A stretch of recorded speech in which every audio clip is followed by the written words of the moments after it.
بسم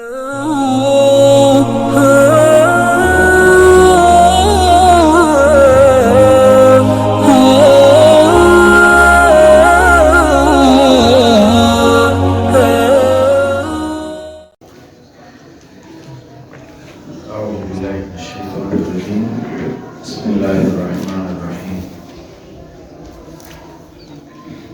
وما كان هذا القرآن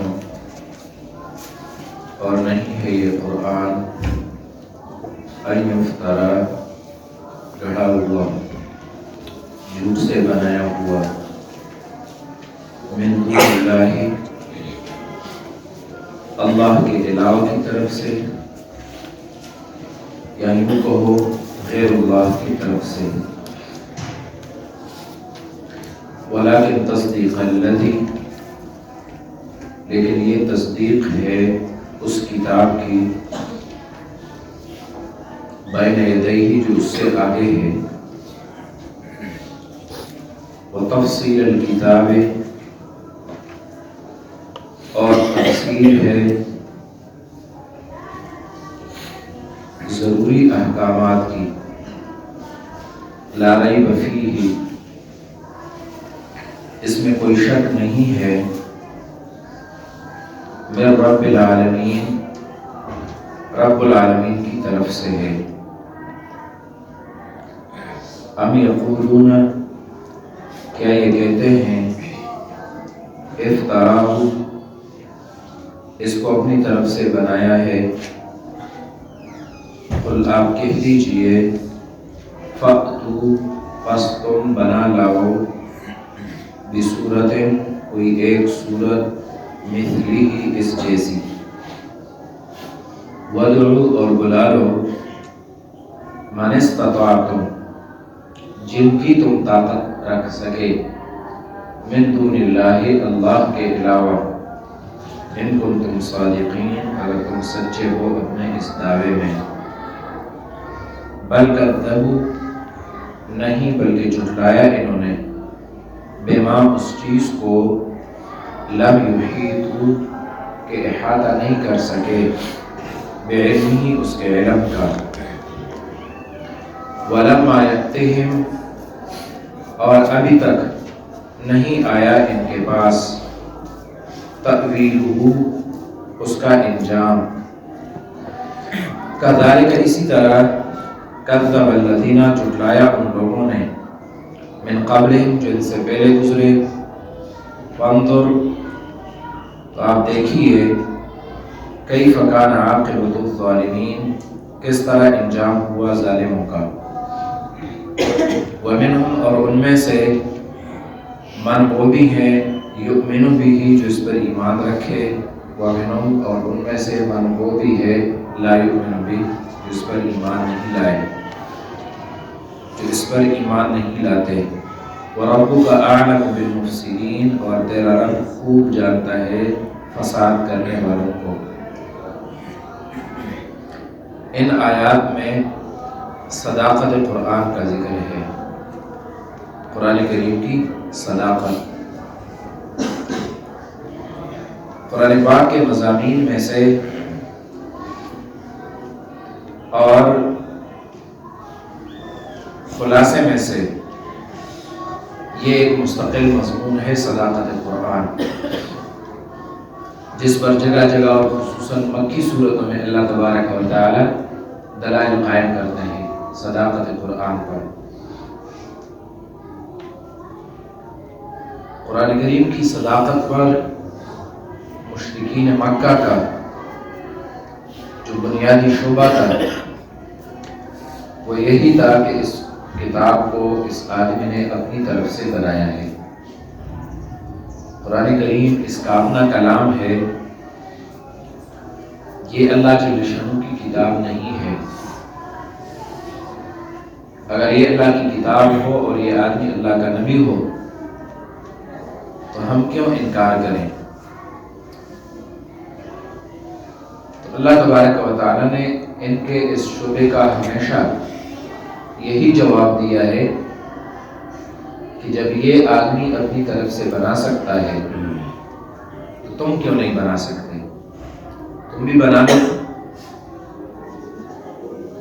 اندازہ ہو جائے گا کہ اللہ کی کتاب ہے یا نہیں ہے۔ عرب کے لوگ فطری طور پر بلیغ، فصیح اور شاعر ہوتے تھے۔ ان کے بچے ایک ایک وقت میں کئی اشعار کے قصیدے پڑھتے تھے۔ ان کے غلام، ان کی لونڈیاں، عوام الناس اکثر شعراء ہوتے تھے، فصیح ہوتے تھے۔ اور نبی علیہ السلام نے کبھی کوئی شعر نہیں کہا تھا۔ نبی علیہ السلام نے کبھی مشق نہیں کی تھی خطبوں کی، اشعار کی، کلام کی۔ نبی علیہ السلام کسی کے شاگرد نہیں تھے، پڑھے ہوئے نہیں تھے۔ باوجود پڑھے ہوئے نہ ہونے کے، باوجود شاعر نہ ہونے کے، یک دم سے آپ ایسا کلام پیش کرتے ہیں تو تم جو فصیح ہو، بلیغ ہو، خطیب ہو، شاعر ہو، مشق کیے ہوئے ہو، تو تمہارے کہنے کے مطابق پھر تم تو اس سے بہتر کلام بنا سکتے ہو۔ لیکن قرآن کریم نے یہ چیلنج کیا ان کو کہ تم اس جیسا کلام نہیں بنا سکتے، اور اکیلے بھی نہیں، سارے مل جاؤ، اکٹھے ہو جاؤ اور اپنے معبودوں سے بھی مدد مانگو، باطل معبود خداؤں کو بھی لے آؤ، سارے مل کر پورے قرآن جتنا نہیں، اس کی ایک سورت جتنی کوئی سورت وہ تم بنا کر لاؤ۔ لیکن وہ نہیں کر سکے اس طرح۔ کہیں تاریخ میں یہ بات نہیں ملتی کہ انہوں نے کوئی ایسا کلام بنایا اور اس کو قرآن کریم کے برابر سمجھا بھی ہو۔ بعض لوگوں نے کوشش کی تھی، لیکن خود انہوں نے اعتراف کیا کہ نہیں، یہ ہمارے بس کا کام نہیں ہے۔ تو دیکھو، وہ تلوار تو انہوں نے اٹھائی، قتل کیا اور قتل ہوئے اور مغلوب ہو گئے، قیدی بن گئے، فدیے دینے لگے، دن رات ایک کر کے لڑتے رہے۔ تو وہ زیادہ مشکل تھا یا کلام بنانا؟ اگر ان سے بن سکتا تھا تو وہ مقابلے میں کلام بنا لیتے، تلوار نہ اٹھاتے۔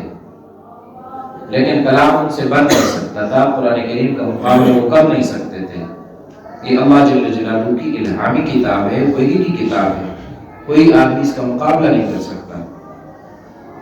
اس لیے اللہ تبارک و تعالیٰ نے فرمایا وَمَا كَانَ هَذَا الْقُرْآنُ أَن يُفْتَرَىٰ مِن دُونِ اللَّهِ۔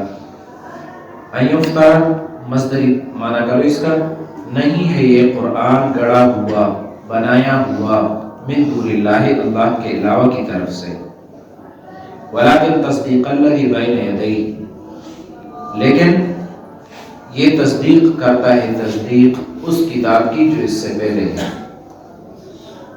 الَّذِي بَيْنَ يَدَيْهِ، اس میں تمام آسمانی کتابیں آ گئیں، تمام آسمانی کتابوں کی تصدیق کرنے والی کتاب ہے۔ اس لیے یہود اور نصارہ کو مخالفت نہیں کرنی چاہیے، یہ ان کی کتابوں کے مقابلے میں نہیں ہے، ان کی کتابوں کی رد کے لیے نہیں ہے، بلکہ یہ ان کی کتابوں کی تصدیق ہے۔ جو کچھ ان کی کتابوں میں لکھا ہوا تھا اس کو احسن انداز سے اس قرآن کریم نے پیش کیا۔ وہ تفصیل الکتاب ہے، اور کتاب کی تفصیل ہے۔ الکتاب بمعنی مکتوب، اور پھر مکتوب کے دو مطلب، کتاب مکتوب، لکھے ہوئے احکام جو اللہ پاک کی طرف سے مسلمانوں کو احکامات ملے ہیں، ان احکامات کی تفصیل ہے اس کتاب میں۔ اور دوسرا معنی کتاب بمعنی مکتوب یعنی مفروض، جو احکام ضروری ہیں، تمہارے پر فرض کیے گئے ہیں، ان احکام کی تفصیل ہے اس کتاب میں۔ لا ریب فیہ، اس کے اللہ پاک کی طرف سے ہونے میں کوئی شک و شبہ نہیں کہ یہ من جانب اللہ ہے، اس کے واقعات کے سچا ہونے میں کوئی ریب اور شبہ نہیں ہے، اور اس کے مضامین کے حقیقی ہونے میں کوئی شبہ نہیں ہے۔ لا ریب فیہ من رب العالمین، مخلوق کی طرف سے نہیں ہے، رب العالمین کی طرف سے ہے۔ اس لیے اس کو اللہ کے علاوہ کی طرف سے مت سمجھو۔ ہم یقولون اب بھی مانے بلکہ یہ کہتے ہیں افتراہ، اس کو اپنی طرف سے بنایا ہے، گڑا ہے۔ قل آپ کہہ دیجئے فَأْتُوا بِسُورَةٍ، تم لے آؤ کوئی ایک سورت، یہ نہیں بتایا کہ سورہ بقرہ جتنی سورت، سورہ آل عمران جتنی سورت، بڑی سورت اور جتنی سورت، بلکہ بسورت ہے، کوئی بھی سورت، چھوٹی سی سورت جو قرآن کریم کی سورہ عصر، سورہ نصر، اس کی طرح سورہ کوثر، ایک کم الفاظ والی مختصر سی سورت، اس جیسی سورت تم بنا کر لاؤ، اور اکیلے بھی نہیں، وَادْعُوا مَنِ اسْتَطَعْتُمْ، بلا لو جن کی تم طاقت رکھ سکے، من دون اللہ، اللہ کے علاوہ، ان کو تم صادقین، اگر تم اپنے اس دعوے میں سچے ہو کہ یہ اللہ پاک کی طرف سے نہیں ہے، غیر اللہ کی طرف سے ہے۔ لیکن ایسا نہیں ہے، بلکہ انہوں نے جھٹلایا بما، ایسی چیز کو لم یحیطوا بعلمہ، جس کے علم کا یہ احاطہ نہیں کر سکے۔ قرآن کریم کی گہرائی اور قرآن کریم کی حقانیت، اس کے رموز سے یہ واقف نہیں ہے۔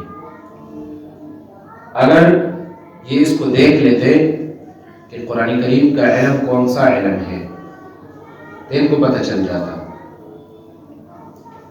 جو آدمی جھوٹا ہوتا ہے تو اس کا کلام بھی ایسا ہوتا ہے، جھوٹا۔ جو عمل کے اعتبار سے، کردار کے اعتبار سے جھوٹا ہو تو اس کے کلام سے اس کا جھوٹا ہونا ثابت ہو جاتا ہے۔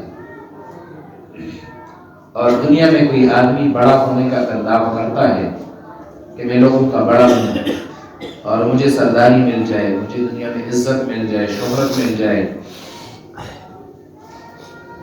تو پھر اس کے کلام میں، اس کے کردار میں اس کا اثر ہوتا ہے۔ اس وجہ سے عرب کے شعراء اور عرب کے جادوگر لوگ اپنے شعر و شاعری کی وجہ سے، جادوگری کی وجہ سے لوگوں پر فوقیت چاہتے تھے، ان کو فوقیت ملے، تو اس کے مطابق پھر ان کا حرص، ان کا لالچ، ان کی شہوت پرستی، ان کی دنیا پرستی، وہ ساری چیزیں ان کے عمل سے اور ان کے کلام سے مترشح ہوتی اور ظاہر ہوتی۔ لیکن ان کے کلاموں کے مقابلے میں، جادوگروں اور شعراء کے کلام کے مقابلے میں، قرآن کریم ایک پاکیزہ کلام ہے۔ شعر و شاعری میں شراب کا ذکر، بدکاریوں کا ذکر، قتل و غارت کا ذکر، ظلم پر فخر، جہل پر فخر، یہ چیزیں ان کے کلام میں ہوتی تھیں۔ اور قرآن کریم کے اندر پاکیزگی، طہارت، عبادت، نفس کشی، رب پرستی اور آخرت کی فکر، تو زمین آسمان کا فرق ہے اس معاشرے کے لوگوں کے کلام میں اور قرآن کریم میں۔ اور پھر آدمی جب بڑائی چاہتا ہے، دنیا کو طلب کرتا ہے، تو اس کا مقصد کیا ہوتا ہے؟ عیاشی۔ لوگوں کے سامنے اس کا رخ اور ہوتا ہے، اور انفرادی زندگی میں پھر اس کا رخ اور ہوتا ہے۔ وہ جو اتنی محنت کرتا ہے دنیا کو جمع کرنے کے لیے، بڑا کرنے کے لیے، لوگوں کو اپنا ماتحت بنانے کے لیے، تو اس کے لیے کہ وہ نفس کی خواہشات پر چلے، تو خود وہ اپنے کلام کے پھر مخالف عمل کرتا ہے، کہتا کچھ اور ہے اور پھر کرتا کچھ اور ہے۔ لیکن نبی علیہ السلام لوگوں کو جو کہتے تھے اس سے زیادہ پر خود عمل کرتے تھے۔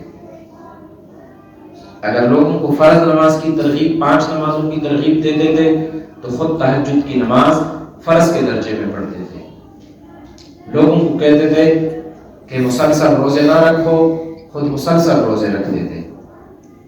لوگوں کو کہتے تھے کہ آپ کے اوپر تمہارے نفس کا بھی حق ہے، بیوی کا بھی حق ہے، اپنی جان کا بھی حق ہے اور رب کا بھی حق ہے، اور خود نبی علیہ السلام کی اتنی لمبی نماز پڑھتے تھے کہ پاؤں مبارک پھول جاتے تھے۔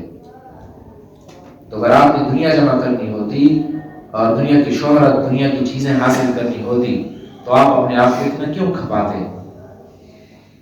اس وجہ سے نبی علیہ السلام کی دعوت ایک حق دعوت تھی، قرآن کریم کی تعلیم ایک حق تعلیم تھی، لیکن بل کذبوا بما لم یحیطوا بعلمہ، ان لوگوں نے اس چیز کو جھٹلایا جس کے علم کا احاطہ نہیں کر سکے۔ الناس اعداء لما جہلوا، اس کی حقیقت سے غافل تھے، اس لیے مخالفت کی، دشمنی کی۔ ولما یتم تأویلہ، اللہ پاک نے کو تنبیہ کی، ابھی تک ان کو قرآن کریم کے انکار کا انجام نہیں ملا، اس کا انجام کیا ہوگا جو یہ انکار کر رہے ہیں۔ تو دنیا میں بھی اللہ تبارک و تعالیٰ نے پھر ان کو قرآن کریم کے انکار کا انجام بتلا دیا کہ مسلمانوں کے ہاتھوں سے ان کو ذلیل اور رسوا کیا، مغلوب کیا، مختلف جنگ کے میدانوں میں ان کو ذلیل کیا اور مغلوب کیا، اور اس کا اصل انجام وہ موت کے ساتھ شروع ہو جاتا ہے قرآن کریم کے انکار کا۔ اور پھر ان کا وہ انکار اور قرآن کریم کی مخالفت وہ اس طرح ان کے گلے کا ہار انسان کا بن جاتا ہے کہ ساری زندگی اس سے پھر اس کی جان نہیں چھوٹتی، قبر میں بھی اور آخرت میں بھی اس کی وجہ سے اس کو سزا ہوتی ہے۔ تو اللہ تبارک و تعالیٰ فرماتے ہیں کہ انکار کا سبب ایک جہالت ہے، اور ایک انکار کا سبب کہ ابھی انہوں نے اس کی سزا نہیں دیکھی کہ اس کی سزا کیا ہوگی۔